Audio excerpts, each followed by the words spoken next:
Tavo tėčio atsitiko nelaimė, nori išgelbėti, turi atnešti 2000 litų dėdė, lauksite prie pašto.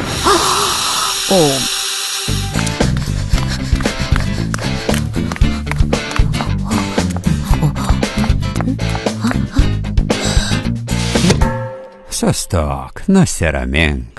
Tu turi telefoną ir gali pats paskambinti tėčiui arba mamai ir paklausti, kaip elgtis, ką tu turi daryti. Vaikai, nieko nepasakokit ir neatiduokit svetimam žmogui nepasitarę su tėvais.